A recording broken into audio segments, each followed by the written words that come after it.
The beekeeping industry is in crisis over the shocking and unexplained deaths of hundreds of millions of bees over the last 8 months. It could impact all of us, as bees, called the backbone of agriculture, are responsible for pollinating more than a third of the nation's crops, and current losses are unsustainable. Janet Shamlian has more on this stinging decline. This is what an unfolding disaster looks like in the U.S. beekeeping industry. Each of these hives can hold as many as 80,000 bees, but for reasons no one can pinpoint, the bees in all these hives and tens of thousands more have turned up dead. Have you ever seen it this bad? Never, not even close. The data is showing us that this is the worst bee loss in recorded history. Blake Shook is one of the nation's top beekeepers. He owns Desert Creek Honey and several other beekeeping businesses. One of them is rebuilding dead hives, and he's receiving an alarming number of them.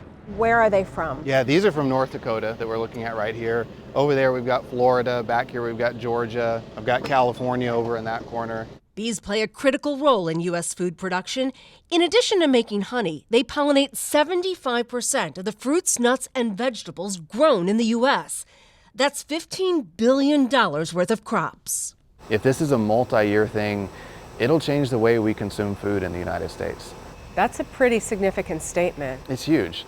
It's huge. I mean, if we lose 80% of our bees every year, the industry cannot survive, which means we cannot pollinate at the scale that we need to produce food in the United States. So what's causing the deaths, and why now? So these are dead bees in there, and they have always an identifier for a project. Juliana Rangel is an entomologist at Texas A&M University. She showed us the lab where they've been studying the bees. One potential explanation is that over the last few years, we've seen some locations across the U.S. that have had lower forage available for bees. So when they're supposed to be blooming, let's say in April, they're blooming either earlier in the year or later in the year. And so we have these food deserts basically in the summer and fall that the bees sometimes cannot withstand. Back at Shook's bee farm, Here we go with the hood. we suited up for a look at his commercial operation. Okay, you ready? Yep. All right, the first thing we do is smoke the entrance, and that calms the bees down. This is what a healthy hive looks like. And then in the center here, this is where the baby bees are raised. These just returned from California, where the bees were used to pollinate almonds. Why are honeybees so essential to pollinating the almond crops? With honeybees, almonds produce 2,000 to 3,000 pounds per acre. Without bees, they produce 200 pounds per acre. So there is no almond crop without honeybees. Beekeeping groups say the losses may put as many as 25% of commercial operations out of business by year's end, with wide-reaching impact. I got a call from a friend who has 20,000 beehives at the start of winter, and he's at less than 1,000. And he said, this is it, I'm done.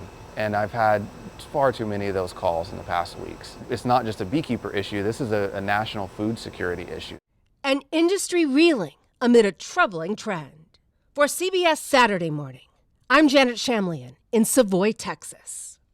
He's sounding the alarm. Yeah. It's just unbelievable that this is taking place. Well, and as you said, this is not just one thing. It is the entire food industry that ends up being affected by it. So wake up. Figure out the solution to a problem.